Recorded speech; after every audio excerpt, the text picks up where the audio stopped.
Right. Well, we have more people joining. I want to officially start.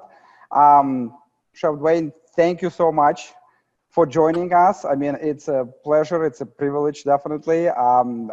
Just in case for those who doesn't know me, so my name is Dennis, Chef Dennis. I've been teaching at Hennepin Technical College for about, 9 years. You can really hear my really heavy Russian accent. I've been in the United States for 20 years, but the Russian accent is never going to go away. So I actually been told yesterday that I have a New York accent. I mean, no, that's not New York accent. It's definitely not. So, but I enjoy every moment here at the college, and we are in this very interesting world right now when we're teaching culinary arts, and not only culinary arts. I mean, we have so many programs here at the college, technical college, so hands-on college. And because of this COVID-19 situation, because of this pandemic situation, we had to move all our classes online. So this is a new reality for us. Zoom meetings became our class time, and this is what me and Jeremiah, we do pretty much every week. We meet with our students and trying to do our best. So, and I've been following you, Chef, for, I don't know, about year and a half on LinkedIn. You are very active. I'm going to talk a little bit about you, definitely. And I thought, you know what, I'm going to try. This guy looks like a very approachable guy, and it seems like he really responds to any comments. And I'm just going to ask him if we can have his presence on the Zoom meeting for our college, for our students, so I can share, so you can share your experience. So ladies and gentlemen, I would like to introduce Chef Duane Keller. And what can I say about you? I mean, so you cooked for 4 presidents. You are James Beard Award recipient, right? I mean, yep. You cooked for the White House. You cooked at Gaylord National for the conventions and for Obama inauguration. You cooked for 90th birthday of Julia Child. I mean, come on, seriously, this alone, I mean, just, that tells me a lot, basically. So I probably didn't tell everything, but welcome. Thank you again for joining. And this is the Hennepin Tech in Minnesota. I mean, and we using this technology to now connect. I mean, hey, because of virus, we're here. I mean, maybe if we wouldn't have this pandemic, we wouldn't be able to see each other. So we wouldn't even come up with the idea. So thank you, Chef. Oh, it's great to be here. I think all in all, the virus is going to make us a better race all together closer. Yeah, ask me anything. I've been in really great kitchens all my life. Now it's going to be 44 years. Wow. And throughout North America, 4 different regions. So I've seen a lot, I've been part of a lot, and really my way of giving back is just being transparent and, helpful. I'm really looking forward to helping the next generation of chefs, to cook with their heart and to have passion and realize it's, you're really only as good as the last dish that you put out. That's exactly, I agree with you. And this is exactly why I wanted to talk with you, because again, how much can you actually take online? I mean, there is possibly millions of videos on how to cook the chicken or how to make a stock or how to dice the carrot. But it's a different experience. Like I said, we're living in a different world. And this is why I have you here to share your experience, especially your experience working, with other people. We talk in our class about how to motivate, how to actually create a team, how to bring the whole team to success. And in my opinion, your whole experience is the success story. So if you can tell us a little bit about how you actually became a chef, because I know you've been in a professional sport, you are a professional hockey player.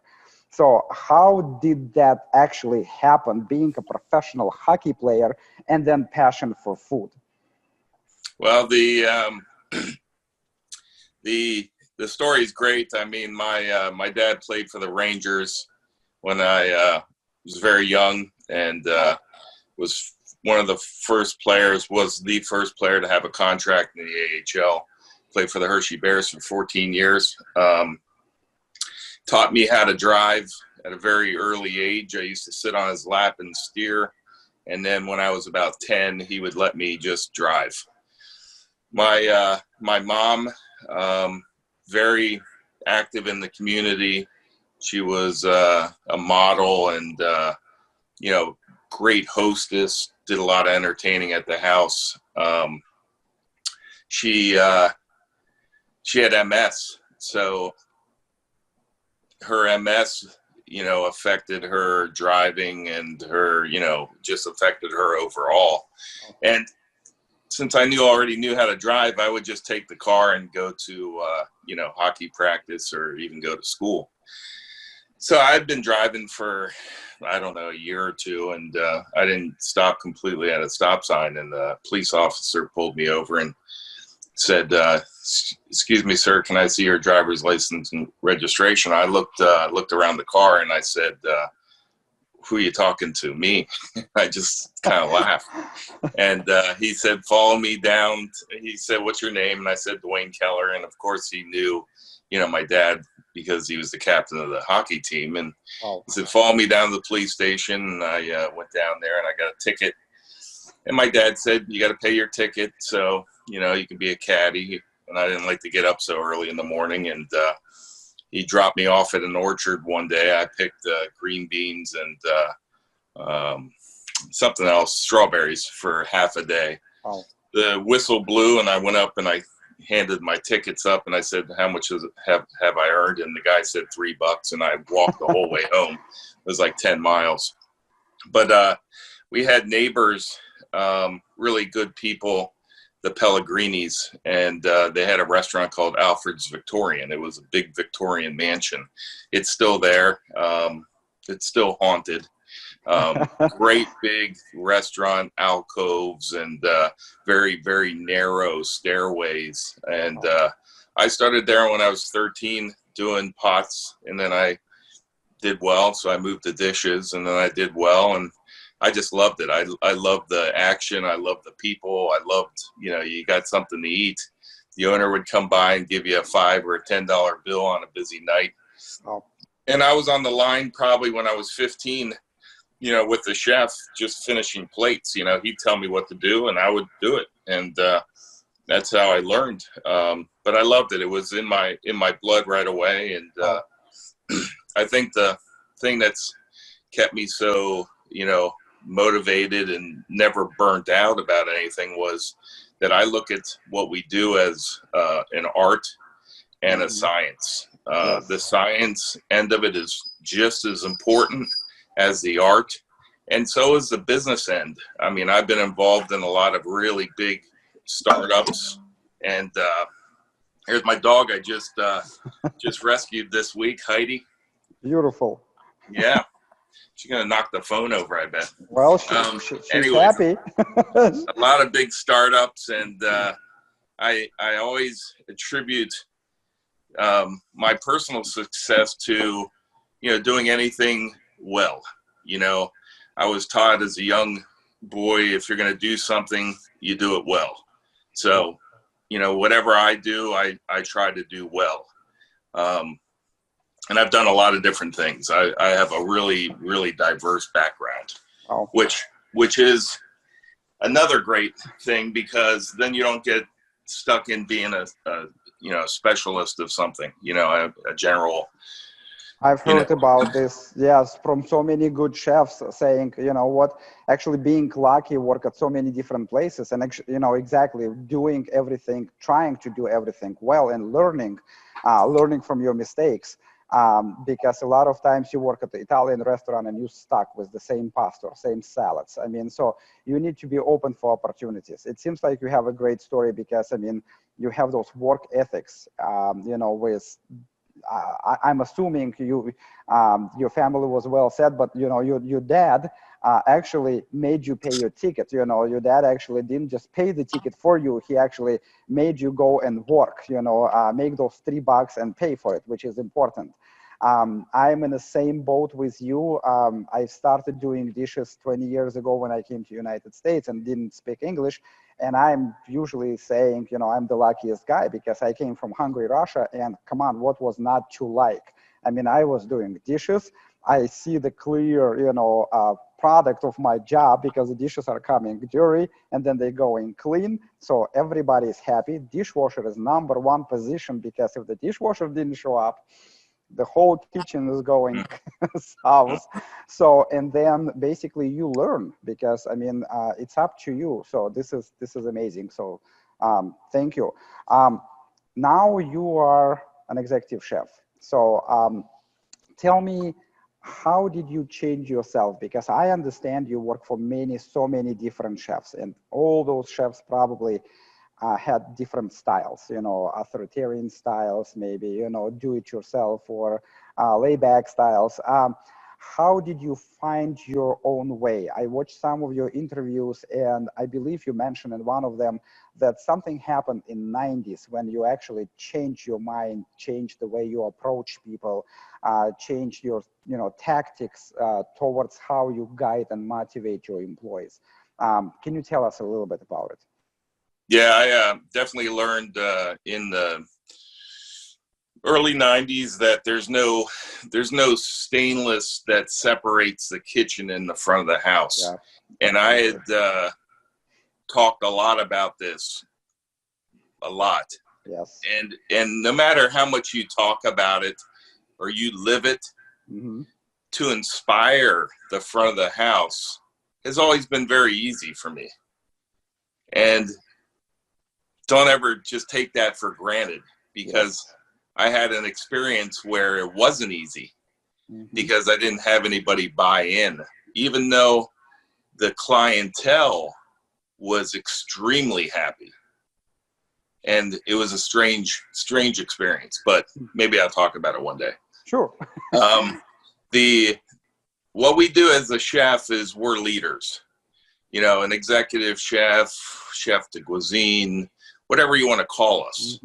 We're leaders. And so I think in the basic sense, a chef is, writes the menus, prepares the foods, trains the staff, sources the products. I'm known for, sustainable cuisine because I had a very big restaurant, or a couple different restaurants that we went off of the sustainability list from Monterey Bay. I'm a fish guy. I lived in Vancouver, British Columbia during the World Expo. Then after that, 85, 86, I went down to Florida for 10 years. I happened to get pretty lucky to work with, I think, probably the best restaurateur in the country at the time. His name was Jack Campbell. Okay. He took me under his wing. And this was after I worked for some really big chefs. And Jack took me under his wing and taught me pretty much everything else. And that was in the late 80s. So we opened 6 concepts in Sarasota. And, was one of the first to get the Dorona Award. But Jack was a very creative guy. And he was really good with people. And so I learned a lot from him. When we were doing these restaurant build outs in the late 80s, they used to give us $100 a square foot. So we had a partnership where I was the chef and Jack was the operator, and the other partner was the contractor that built the restaurants. And we opened 8 different restaurants. So if we opened a restaurant that was 9,000 square feet, they'd give us almost $1 million to build it. Take care of all our china, glass, and silver and everything else. And then, we'd give back, I don't know what the 1.5%, whatever the deal was. But that was a great time to build out back then. I ended up here in this area in Baltimore doing a couple in the brokerage. The brokerage was part of the Inner Harbor in Baltimore, and at the time it went under. So instead of going back down to Florida, I stayed up here.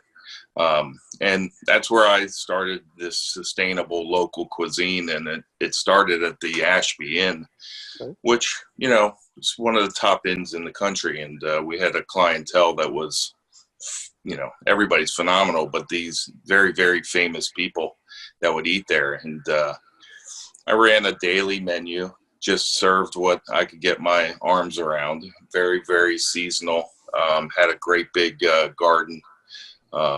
Snipped sorrel and watercress right from the stream, and got little game hens from Mrs. Fleischman, and guys would bring me morels, and had 250 tomato plants, and everything was sustainable. And that was in 1990. So I continue to do this sustainable local, cuisine that I call in cuisine, and it's very, very simple, straightforward. And I even talk to other people about products, because when it comes down to it, it's either a product or the craft. So these guys came, I was looking to put on a new roof on my house, and they were showing me shingles. And, I kind of shortened the conversation because I could tell that one product that they had was the best, and that's what I wanted. Exactly. So it's kind of like picking out tomatoes, Exactly. And I like what you said, especially now everybody like to talk, especially in the culinary world, about sustainability and about the fads and trends. Let's eat healthy, let's eat fresh, and people trying to make money off of it. Because if you will go into the local store, usually the fresh stuff costs more than the frozen or canned. But what I like about what you just said is it's not the new trend. It's been around for thousands of years. This is exactly what people used to do. They used to grow their own herbs, their own crops, basically, fruits, and survive this way. And it was the fresh way of eating. In my opinion, people were probably even healthier in certain areas, basically. So, we are not talking right now about something new. I mean, we just literally have to go back to our roots and figure out how to do it right. So maybe this virus situation will make us a better nation. Maybe we will start eating healthier. So again, but tell me about, again, you went from so many restaurants, so many places where you cooked. What's the difference between, in your opinion, between the corporate culture versus self-operated facility or a place where you have the owner? What is the difference for you as the chef? Where it's easier, where it's harder? How did you find this way to work between the different cultures, basically?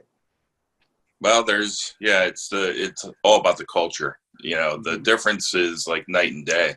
Yep.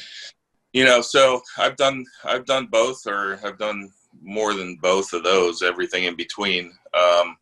Working for the Capitol Grill, we had 84 restaurants, had a really good culture, all about people, really great systems. Mm-hmm. But still, I was told by our senior VP, Brian Foyt, that we had the best, food quality and best food costs in the company. Mm-hmm. So even when you're in a corporate environment, what I like about the corporate environment is, if you cross your T's and you dot your I's and you're detailed, your results cannot be argued. Everything's numbers. And, and I find that working with a union as well. Mm-hmm. If you cross your T's and dot your I's, you'll be successful, because it's all about details. So to be able to do that, you have to, I say, it's kind of like standing on a ball. You have to use your time very wisely. You can't be in a certain place when you need to be in a different place. You really got to know where to be. And that takes a lot of experience, so the corporate, like my job now, I was hired by Sodexo to open this Sodexo. new Yeah. concept in the United States, and the division has slated this downtown account as a like this new concept, and it's going to be kind of a flagship for the whole company for the United States. And I started on March 25th, and I was on site, and then they closed the building on the 27th. So I was only there for 2 days. Oh. But I'm busy every day learning everything that I need to know when I get back into the building. And Absolutely. it's like, this is almost, I always say I'm halfway there, because I have good head on my shoulders. I'm very athletic, and I'm healthy, and I really think this is a turning point in my career, to go another halfway, because I'm learning so much on I'm doing all the onboarding, all the training, and there's, I don't know if there's 10,000 or 12,000 training modules on my computer that I got, but I'm knocking out all kinds of fun stuff, and it's just really great to learn. So it goes back to probably one of the first things that I would ever say when I talk to the students: pick your chef that you're going to work for, that's going to spend some time with you and mentor you, because it's not just about recipes. It's not just about mise en place. It's not just it's everything. It's culture. It's, agility, tenacity, everything that you really want to pick who you work for in the early stages. And I like about what you said about the four-legged stool, with the food, quality, service, and value, those important things. Because if you do not develop, if one leg is missing, you're missing the whole concept. So I believe Exactly. Jeremiah has a question. Jeremiah? I do, actually. So you were talking about mentioning that as a whole, you were able to start at a very young age, same with Chef Dennis. I myself have very limited experience in the field. I just started a few years ago. I actually was a student with this program, graduated in 2017. So I'd say I'm hitting about the 5-year mark for my experience. I started in my mid-30s, but we also have a large array of students who are in different age groups as well, where we don't have that opportunity to learn at a very young age. We're hitting maybe our second or third, maybe even fourth career. Maybe we're even coming into culinary school 20 years on the job. What advice would you give somebody who's choosing this as a career later in life versus starting at a younger age, where we don't have that opportunity to work those, to learn? And it would, like, time is different. And when you're older, right? Like, the devotion and the struggle, it's not just because you're learning a craft for passion. We have to figure out how to pay the bills and take care of our kids, take care of our family, versus, kind of, I guess that's an array of questions, but that's generally what I was hoping to ask. First person that comes to mind is a gentleman that I hired at Blue Point Grill. His name was Bert Smith, and I think he was almost 70, and he went to Stratford University for culinary arts.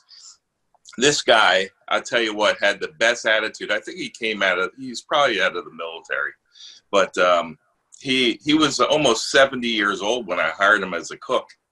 And he had such an amazing attitude and was so grateful just for the opportunity to be part of a team, that he brought the team up a notch.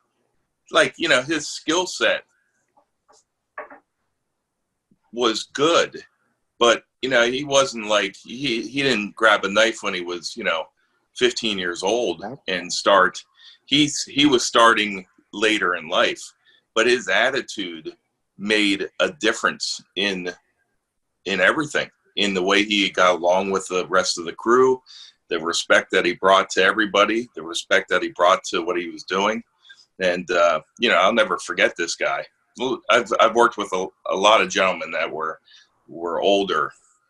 Actually, for me, when I came back from Vancouver and I became a chef, like I worked with everybody when I was younger, but when I had to lead and I had cooks that were 50 years old, I learned a lot from them because they, the different respect they bring to the job.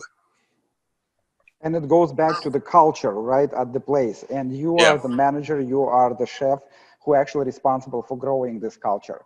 If no one respects, I mean, you need to build it, from within. I have a lot of experiences too with hiring people that never hold a knife in their hand, from 15 years old to like 65-year-old lady who I trained to be a cook, and I still have a great connection with her and call her once in a while, and she's cooking. She still cooks the over easy eggs the same way I was teaching her, and she's super happy. She's thrilled. She used to be an insurance adjuster, so I mean, and maybe cooked for the family. So it's a culture. It's this is how you actually work with your I always say your employees are probably number one customers, because if you take care of your employees, then the employees can take care of the business. So Yeah. I like a lot. I had so many arguments with so many different people, especially in the business, especially in the corporate world, where I'm agreeing with you 100% on the term that you need to favor your employees. I mean, I'm not afraid to say this, just like you, because I mean, if the people are doing great job, you need to give them, extra options besides the paycheck. So, yeah, I just thought of something I've never related to what we do, but the tortoise and the hare. When we talk about, the older staff, mm-hmm.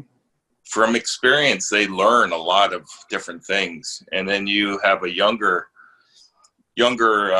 staff member that maybe, is spinning their wheels and more disorganized and just needs more help trying to focus on results instead of efforts. I mean, I can give you many examples where you got people that talk a lot, and I always say, this doesn't get the work done. Yep. It's your hands. Exactly. And I say, God gave you two hands. I mean, I've seen people working with one hand and I just about lose my mind. But the older gentleman that I had was so smart. He just focused on results. And it was almost like the tortoise and the hare, where he would just, if you gave him a recipe and you gave the younger guy a recipe, he would get it done quicker and better than over here because he just focused on results. Exactly. Wonderful. So attitude makes a huge sense, and this is how you hire people. So this is what I tell students, because when students will go into the professional world, hopefully they will advance themselves. Hopefully they will become the managers. Hopefully, it doesn't matter, large kitchen or a small kitchen. I'm sure you work in the kitchens with, hundreds of people and maybe just, few people. But the attitude is the most important part. You can teach people skills, but you cannot teach people smile or, just help each other. So how do you then work with the difficult team? And especially, this is kind of my, next question. You had so many different experiences, and it seems like you are great boss to work for. You respect employees, you build the team, and you trying hard to keep your team together to make sure that they stay with you, for a long time. Now, what happens when you leave the place and go to another one, another project, another restaurant? How do you manage either the followings or, if you go into the place and all of a sudden the new guy in town, the new boss in town, and somebody doesn't take you as, the person they want to follow? What advice can you give to the future, generation that will become the managers? Lead by example. Yeah. Do what you say you're going to do. I have a reputation, so I think a lot of people already know when I'm coming. So I try to be approachable, consistent, and, so the staff will come to you. Try not to be intimidating. you know, when they get a new boss, you got to think of it as, you know, put yourself in their shoes. You know, they may have been there 15 years and they got a new boss and they say, well, here we go again or something. You know, I think I'm very different. And I think my gentle pressure that I always talk about works. You know, it's just like standing on a ball. We're a team. We're working together. I have a different philosophy to getting things done. I like the team to hustle when it's prep time, mise en place. I want to see everybody cruising and, you know, really using their time wisely. And then when service comes, you know, whether it's 11 a.m. or 5 p.m., you're ready to go, completely ready to go. You thought everything through twice. Beautiful. And then you're going to have a nice, fun shift cooking. Or putting together salads or doing desserts or whatever you do, because you know you can't do your plate has to be, it's only going to be perfect if your station's perfect and you have everything you need, because once you have to start running for stuff, you know how it goes. You get sloppy and you get behind, and so it's all about being organized. And so mise en place, we talk a lot about mise en place because that's the state of being ready. Absolutely. And, you know, my job is to make sure everybody's ready. They all have the tools and the training to, you know, to do well. So I'm, you know, we go out every day to win a game. You know, I come from hockey and, you know, I talk a lot about hockey because hockey and being a chef is very similar. It's a contact sport. You got to keep your head up. Be a good listener. You got to hear everything that's going on in the kitchen, and you got to keep your head up, because if you don't, you're going to get knocked on your ass. Absolutely. You know what? I'm going to use this video for our orientation for students, because when we have the new group, you just repeat exactly what we usually try to tell people on the first day of the class.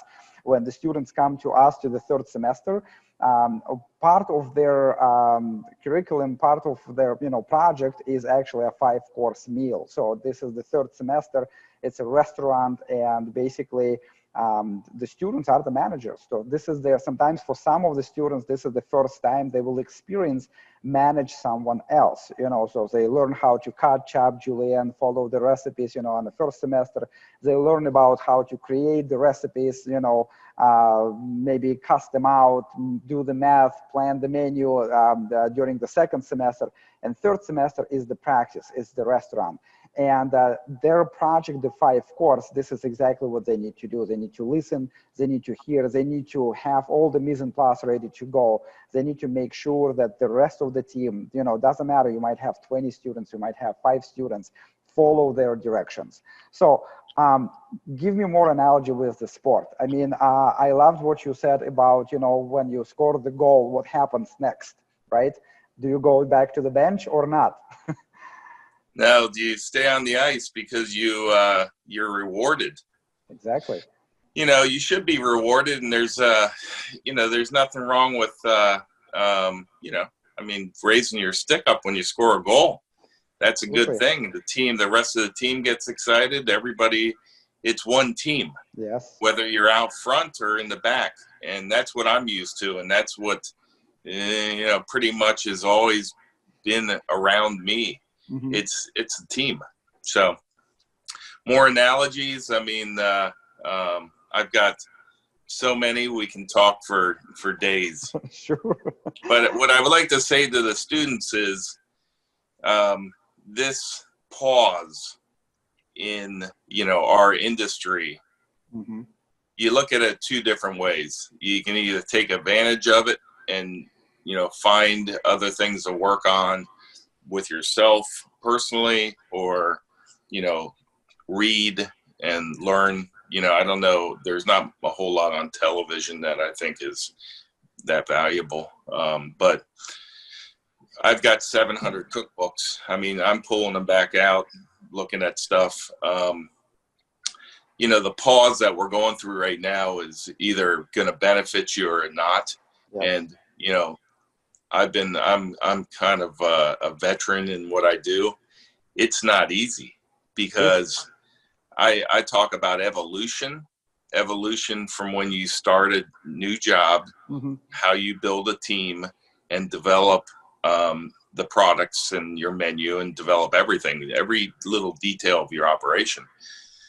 And you have an evolution of your career that you go and you keep taking jobs that are more difficult, that require more responsibility, that require more knowledge, and you continue to evolve your career. And then all of a sudden you got a 3-month or 2-month or however long it's going to be. And that may be the most difficult thing, is how long will this be? Pause in your evolution. Yeah. And so I'm just saying that to the kids out there, time management is probably one of the best things you can learn, you know, and while things aren't going on, it's difficult. So I can feel you. So you have an interesting thought, because I think this is the first time I'm actually hearing from someone that it's a pause and it's an evolution. So I like those two together, because it's not a pessimistic, you know, approach to what's happening right now.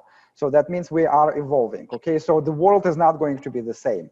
And I'm talking about, you know, and since we're talking about the culinary and the culinary world and the restaurant industry, what do you think? How are we going to go back to normal, or are we not going to be able to create the same atmosphere? And you know what I'm talking about, the service, the intimacy of the dining room, being able to sit at the table, and you know, those small restaurants that have outside patio and everybody kind of close to each other, and you have a server coming to you? Or are we going into a situation where we literally going to have like a speakeasies of the fine dining, you know, where it's going to be almost illegal to go into the place with the fork and the napkin and the server next to you? So are we like turning into the world of takeouts and the food trucks? What do you think? I think everything you said is all part of it. I think, you know, I think we all have our polio vaccination, right? We got that when we were little. It's still on our arm. Yeah. Once they have a vaccine for this, chalk it up to moving on. But nothing will ever be the same. Yes. I think I'm an optimist, and it's really difficult to be an optimist at this time. But I think what I've been doing since 1990 is working off the field, whether it be livestock. You know, when I go, even as a chef, you know, last year I would go to the farm to see the animals. I would go to the Rosetta farm, or I would go to Jurgowitz duck, you know, farm. Wow. You know, I like to actually see where the, you know, everything's coming from. And, you know, whether it's produce or, you know, apples or anything. I mean, knowing where the product is coming from is essential. Huge. You know, and I always put things on the menu where everything comes from. You know, it's a, you know, like I say, people want to know who's cooking. I put a cook's name on the menu because he came up with the chicken parm. I put where the chicken comes from, little farm outside of Leesburg. We have a very intelligent, educated clientele now. It's not like it used to be. The people that we cook for now are very educated. So I think the more information we can give them, whether it be, you know, where it's from or allergies or preparation, is our job. So I think what's going to happen now is that if you didn't feel like a doctor of food before, when you're a chef, hopefully you will now, because I'm known for sourcing, because for, I don't know, since other than working for the Capitol Grill, I wrote all the menus. I sourced all the food, and nobody ever told me what was on the menu. So it's my job to source it and to, you know, make sure that experience is seasonal so that, I think of things as when they're eating, what's the weather like outside? And that's what I'm shooting for. You got spring, summer, winter, and fall, and you start your menu on the first day of spring. There may be snow on the ground, so but you're planning, to deliver an experience that is directly related to the season. Beautiful. And yes. That's going back to the farm. That's going back to the soil. We have a question from one of the students, and again, it's in the same kind of subject. How does it look right now in DC, basically? Is the restaurant still open for takeouts or not? I mean, is it closed down?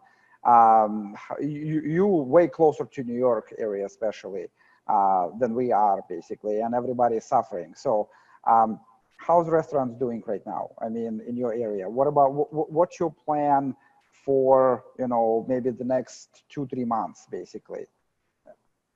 Well, right now, from what information I can gather, we're in the thick of it right now. Mm-hmm. This is the peak.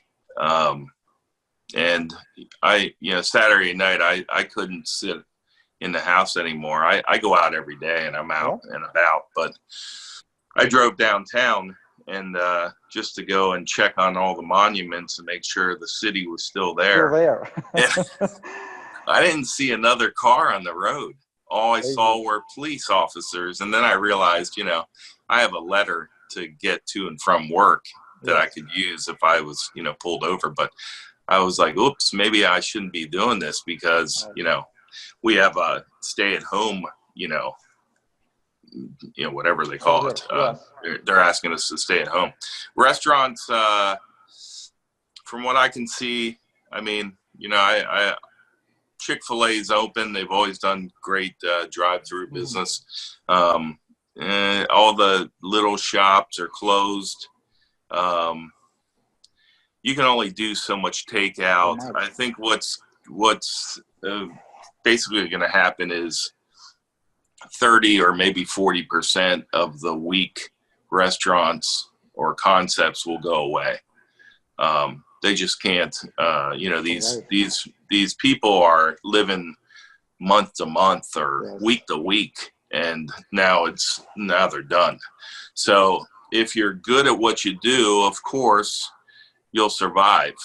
And there's help out there for everybody, but you still got to be smart. You got to be a really good business person to get through something like this. And it is not easy. So in Washington, D.C. here, I would say 30% of the restaurants are open for takeout. Yep. Their sales are probably a quarter of what they used to be. Yes. And people are, learning how to cook at home. Yes. You see all over the internet, everybody doing their own cooking. I think it's great because I think they will appreciate us more. Absolutely. What advice can you give to high school instructors, teachers that actually teaching the culinary arts with, to maybe seniors or high school kids? And a lot of times we are here at the professional kitchen at the college, we can teach you, skills because we have the knives, we have the right, equipment. And we partner with so many high school in the area. The main question, that comes from instructors to us, basically give us an advice what to do with the kids that are at home, because it's kind of scary to watch a 14 or 13-year-old without the proper knife skill, holding a knife and trying to do something. So, I mean, I have a 6-year-old at home right now, and oh man, I mean, he already knows how to use the tools. He knows how to use, the knife correctly and everything. So, but even for me, it's kind of scary to see him holding the knife and trying to cut through, whatever he's trying to cut. What advice can you give? And then just add some fire there too. Yeah, exactly. You never know. That's a very tough question because we've never been in this. I spoke at a big conference down in Charlottesville to 350 high school teachers about the importance of the culinary arts at the high school level. And that was a few years ago, because, you know, we all remember being taught.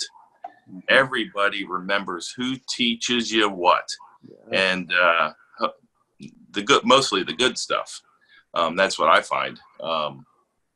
But to teach online, I mean, look at the praise all the teachers are getting now, because you know, the parents can't take it any longer, and they would like their kids back in school again. This is again a correction in our race, and I think everybody will appreciate everybody a lot more what they do. I don't know if I could watch and try to teach, you know, like I think about it almost every day. I should be doing a lot of instructional training stuff online, but you know, I'm going through my own personal things here, and we're all, you know, waiting to get back to work. You know, we're trying to do the best with our time. It's got to be tough to teach online, Chef. It is, and especially in another kind of side question, basically, how do you actually positively encourage our students to continue to pursue their interest in the culinary field, seeing that the industry is taking a huge hit, you know? So I used to say this a lot, and now I'm kind of doubting myself. I used to say, you know, when economy is going down, the colleges actually thrive, because people unfortunately lose the jobs, and a lot of times, you know, especially adults, they need to change their career path, and this is when actually we have the spike, you know, basically a positive spike, when people will come to college to learn new trades, learn new skills. But now with everything, and especially food service going down, I'm actually concerned about, you know, how this will affect, you know, the future generation. Will people actually think about, hey, do I really want to go into the food service? How do you motivate? How do you think we should approach the students, you know, even the fifth graders when they come, you know, to school for the tour, basically? I'll share what my father told me, because he was very much an innovator, and he knew he couldn't play hockey all his life, so he went to hairstyling school. And he got more grief in this, probably, I think he went in the 60s, 70s, and 80s for being a male hairstylist, right? He would do it off season. And he had a couple of salons called Raphael's. And he was a sharp guy, and he made a boatload of money. But he said to me, because he said, you know, people always need a haircut. Look at my hair. And they always need something to eat. Yeah. So I don't think we have anything to worry about. I think what's going to happen is, you know, whatever the number, $17 billion revenue stream of food services. It's much more than that, but will be spread out in a different way. Right now, people are thinking of new ways to do business, safer, more efficient, and that's what's happening. It's a correction, and everybody will still need to eat, and there still need to be chefs, and there still need to be people that plan and conceptualize, make concepts and that. So I don't think anybody has anything to worry about. Thank you. Because I mean, I have a person in my family, my wife, who panics because when we go and shop, Costco or Sam's Club, and we do not see the meat on the shelves, she panics, because she will say, like, oh my God, we have a shortage of meat. You know, what should we do? Should we go to the farm and buy the whole pig and, you know, butcher it ourselves and fill the freezer? And a lot of people do this. But at the same time, I try to reassure her, because I actually go to the store and I talk to people at the store, and I ask a simple question: do we really have a shortage? And basically, the usual answer I get, no, we don't. We actually we have the same amount of food coming to our store. It's just a panic in a crowd, because whatever we put on a shelf, people just buy it and put it in their freezer. So don't panic. We need to think, harder and don't waste, So this is what I'm trying to tell my wife. I mean, don't panic. We have plenty of food, so it just should go away, and it's just a correction. So, it's chef. It's kind of like when you're driving down the highway and you wonder why everybody stopped. The traffic pattern's like a snake. yes. And it gets caught up and then loosens up and caught up and loosens up. That's what's happening with the food supply right now. And, having some issues at the plants, isn't helping. No. But, it's just going to take some time to get through that. And, I was at Costco yesterday, and they've got lots of beef. Nice. But they don't have anything else. Yeah. They have in their meat coolers, they have all produce, berries, lots of berries. And so if you're into berries, go ahead, buy them. Exactly. So I want to go a little bit into your experience. And I mean, I cannot just leave this topic alone because, again, this is the reason why I invited you. Again, your approachability, you being, you have so much experience. But again, maybe you are, but I mean, I don't consider you to be this celebrity chef, like a TV star chef, which a lot of times people that come to Culinary College, they kind of see themselves as the next Emeril Lagasse or Chef Ramsay Gordon or, Andrew Zimmern, basically, because this is the faces that they are familiar on TV constantly by watching the Food Network and, trying to become. A lot of times people think that this is the real standards, Chef Ramsay going around the kitchen and screaming at everyone and using, profane language. So this is what I like about you, because you're right there on the floor with people, basically cooking, showing, mentoring everyone. I want to go into your, tell us about your experience, cooking for presidents. I mean, you cooked for 4 presidents. So how was it? What kind of level of, the pressure level? I understand everyone is the customer. It doesn't matter. It might be an 80-year-old lady from a nursing home and the president of the United States, but the pressure, I mean, how do you handle it? And is it comes with experience or what Yeah. It all goes back to the team. Yeah. When in the 80s, we had, I don't know what they call up in Canada, but we had Secret Service down here, and to have the Secret Service come through your kitchen, let's see, I was at the Ashby Inn, did a bunch of big events there, for Bush, both Bushes, Clintons. So when you have Secret Service come through, and that was in the 80s, late 80s, then it continued right into 2008 inauguration, 2012, it just becomes the norm. You don't do anything different. I always say that, you just continue to do what you do. You can't be distracted. So, I cook for both Bushes, Clinton, and then Obama. So it was a great honor. Got to cook at the White House a couple times, and it's a great experience. But we got our heads down. We're working away. We're not there for anything else. Being on the team to do Julia Child's 90th birthday was really, really fun, really amazing. 9 courses, 150 people for a wine dinner. That's over the top.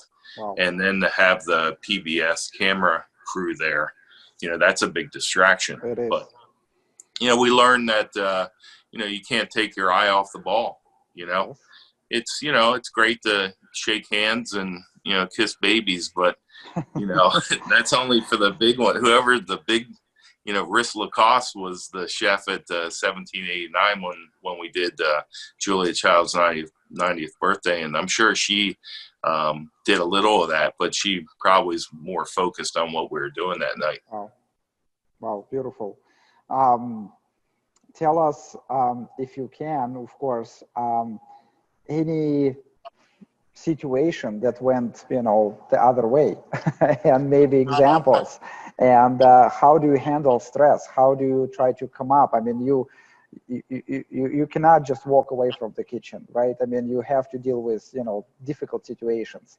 And I'm sure you probably can take every event that you cooked, and there is probably something went not as planned. How do you handle this, and how do you try to come up, positive? Yeah, the menu planning, it starts up here, but then you put it on paper and you go through every detail. You think every scenario through before the event happens, and still something will go wrong. I've got many examples, and I think that's what's so fun about this business is that, you go into it, you're serious about the outcome. You pick the best of everything, including surrounding yourself with the best staff. You spend, every day training and teaching people, and then you're like, what just happened? Yes. It happens. But I think the thing that alleviates, surprises is being proactive. Think things through. What could possibly go wrong? It's all about time. It's all about temperature. It's all about timing. So, I don't know. I have so many different stories. I mean, I was in a really nice hotel. I was a chef at a really nice hotel, and it was St. Patty's Day. Sure. And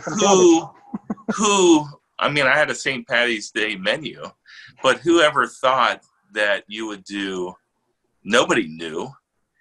Not even the GM of the hotel knew what was going to hit us, where we had a line out the door all day for 12 hours. I mean, you forecast business all the time, but nobody had any history like that. So I don't know what it was, an anomaly or whatever, but there's many different situations. Opening Gaylord National was a really great experience. I could write a book about that. There's everything from the opening and then them sending me on television to do some live cooking. Wow. The gentleman asking me about the baby mice and the norovirus, and there's you just look at things in a positive way. You learn from mistakes. That's how we learn, and you just keep doing your best. Keep moving forward. Yes, absolutely. Yeah. You are a natural instructor. I mean, what advice can you give us as instructors here at the college, or instructors at high schools everywhere? What are you looking? What qualities? And we've been talking probably about it the whole hour here. But what exactly skills or qualities are you looking? So for us, what's missing a lot of times that graduates are coming from the schools, and what do you see missing? What should we focus more, in your opinion, as the professional, as the executive chef? Well, I think details, and I'll disagree with you. I'm not a natural instructor. I'm when people, if I interview for a job and they ask me what my weakness is, I say I'm an over communicator, because I am so interested in details of everything that I drill down on everything. So it's a good quality. I think there's two ways of learning. There's, showing somebody and then describing something. And I'm, I do this all the time. I talk to people on the phone. I hear myself describing doing something really well, but they don't understand what I'm saying. Well, you and me in the same boat. Sometimes I think I speak Russian, so. So I think a little more detail, you know, I'm not real big on social media. I do LinkedIn, but I did post this picture of, you know, hotel pans, which we all grow up with. You got the 9th pan, the 6th pan, the 3rd pan, the full pan, hotel pans. And I find a lot of culinary students, and I'm involved in a couple different culinary academies, but that don't know the kitchen lingo, jargon, whatever it is. Terminology, yes. They don't know what the word is. So, yeah, and I'm surprised sometimes because I was a expert witness in a trial up in New York City for a group that it was a civil class action. I don't know what they call it, but all the students sued a Culinary Institute because they said the Culinary Institute promised they'd be an executive chef if they took their 6-month course, and their 6-month course was like $70,000. We had the similar here. They contacted me and said, "What's your opinion?" I said, "There's no way you can be an executive chef in 6 months. I don't care who. You could spend 6 months with me every day. I'll teach you everything. You're still not going to be an executive chef." So, you know, being in a kitchen, and I always say, people say, do you think you should go to culinary school? And I say, yeah. I went to culinary school, but I also worked with the best I could work with. You find the best chefs you can work with, and that's how you're really, really going to learn, you know, hands-on in the kitchen. Absolutely. Actually, I agree with you, and this is exactly why I like the Hennepin Tech and the trade school, basically, because we're trying to tell the students the same thing. You can learn about the skills, but you still have to start from the bottom a lot of times. Well, I have kind of last question I want to ask you, and then if you want to say a little bit more, but what award you are the most proud of? Oh, did I lose you? We'll still hear you, but we cannot see you. Okay, hold on. Let me see what happened here. That's the laugh from the dog. Okay, here we go. Up, you're back there. All right. Perfect. Okay. But the awards that I love the most. Probably, or the proud. What are the most,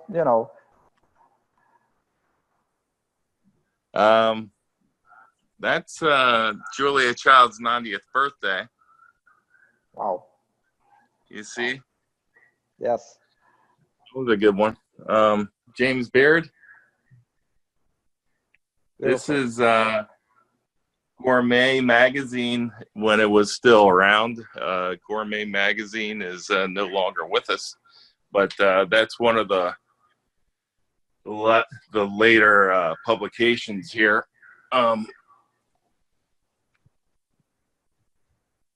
That was cool to be in that. That was traveling through the Hun country. Wow. And where they featured the Inalil, Washington, the Ashby Inn, Blue Rock Inn. Oh boy, there's some good ones here. Getting a really great review in the Washington Post by Tom Sietsma. Oh. Is right here. That was a restaurant in Gaylord National. And my VP said, not only have you put Moon Bay on the map, your food has had a halo effect on the whole hotel. Beautiful. Isn't that a nice thing? That's a beautiful review. It is. Washingtonian top 100, top 50, 8 separate times. I worked for Club Corp down in Florida. I opened a club for them. I got a real nice letter here from the owners when they had Club Corp. 1997. But doing a dinner at the White House. I've got that hanging up here. That's pretty cool. That's something to Very work. small. Yeah. Beautiful, beautiful. Thank you for I this think insight. oh, that's fine. I think you know, the old saying, wherever you go, there you are. Yes. Just have respect and appreciate the craft of what we do, and the just have being able to do what you love all your life. I mean, if I wasn't a chef, I probably would have continued playing hockey, but who knows how long that would have lasted. Absolutely. So Absolutely. I say I'm halfway there. I'm looking forward to giving back and helping others and teaching and whatever I could do for the school there. Thank you. And I want to say one more thank you, because it's very important for me, because I come from a lot of experience in healthcare. And what I see, especially on your LinkedIn page, is you saying thanks to the first responders, to our healthcare workers for what they do right now with this virus situation, because they are at the epicenter, being appreciate the community and actually support the community. This is very important for me, because I believe they're doing a wonderful job. I want to put you on a spot right here for now, and you do not have to respond right away, but I'm going to do it anyway, especially since we're kind of in this new world of Zoom meetings and everything. I would like to offer you a place in our advisory board, because with technology, we can have you, on a video screen, and you can join remotely. So would you like to be our advisor for our program here at the Hennepin Technical College? I would be honored. Thank you so much. I thought it's going to be the answer, but I wanted to ask. So, Chef, thank you very much for your time. I highly appreciate. This was amazing experience for me. If anybody have any questions, I can shoot you the questions later. So, thank you. Please thank do. you. If you want to, yes, you have fun, stay safe, and I hope we're going to keep a contact. Everybody knows how to reach me out there. Absolutely. Thank Stay you, healthy. Chef. Thank you.